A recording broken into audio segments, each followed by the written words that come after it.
I mean, look, man, we're gonna see what happens. Once your name got out there, were other people reaching out to you to do like similar type of activities and so forth? Yeah. Okay. Have you taken anyone up on the offer? They've all been like bachelorette and birthday parties, like groups of girls wanted me to fly out to perform for all the girls at one time. I haven't got any direct like escort type of jobs from that. I got you. I mean, if you got offered another situation like you were in, would you do it? It depends. It depends on the situation. Possibly. Yeah. Well, Rico, man, appreciate you coming in and telling the story. We've heard a lot of stuff on the stand, and we've heard a lot of rumors and so forth. But as someone that was actually there, who actually experienced the whole situation multiple times, I take your opinion over anyone who's talking on the internet. And look, I've taken a lot of flack. I've always said, like, I don't think Diddy's fully gay. Now, rubbing another man's, cum on your nipples peculiar. Is very peculiar. It's very peculiar. And, Jane Doe was actually asked on the stand what he would do with the cum, and she said he would play with it, which was a little weird also. Very weird.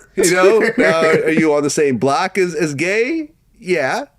But you, at some point being on the stand, someone would have said, yeah, and then Diddy got head from a dude. Something, yeah. And then Diddy blew this dude's back out, or or Diddy was rubbing on the guy while he was having sex with Cassie or Jane Doe or whatever else. But like, now you're the second escort that I spoke to, and both of them said that there was no contact, there was no interaction. He just wanted to sit there and watch. Yeah, he never even tried, Never even tried. Well, what would have happened if he would have tried to like get too close or whatever? His ass. You would have whooped his ass? We watched 3 fights. We watched 3 of my fights on YouTube before that. So he already knew. He already knew. You know what I'm saying? These hands. Yeah. I ain't gonna take that. All right, so don't even try that shit. Just lefts and rights.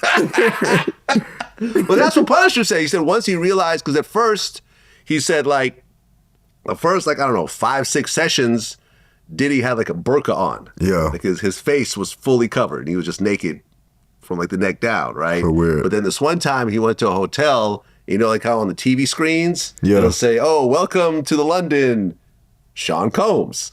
And he was like, oh shit.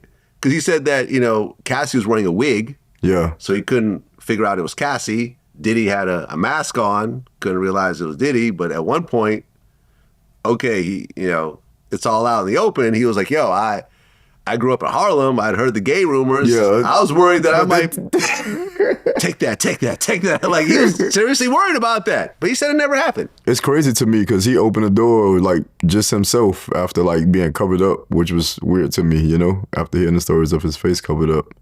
And I realized who she was after the first encounter.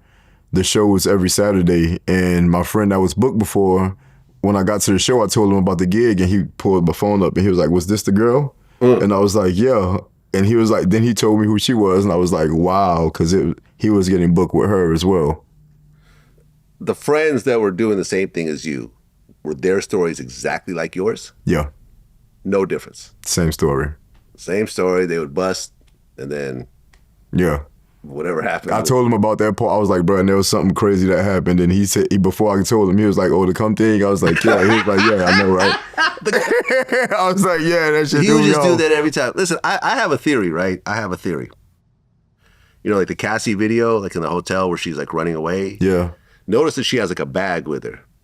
I think in the bag is a giant jar of man juice that he's accumulated over the years. Oh my God. And her running off with it was just the final straw. Like, he completely snapped. It was like, no, you can take my money, but you're not taking that. I need that. That's what I think actually happened. Big jar of man juice in the bag, huh? The man juice, the big old. You think it busted? When you hit her in the film, you think the jar busted and shit just I all don't in the know, bag? man. Maybe that probably made it more mad. Like, oh my God, it's taking me 10 years to accumulate all this stuff, right? Yeah, man, listen, man, like, bro.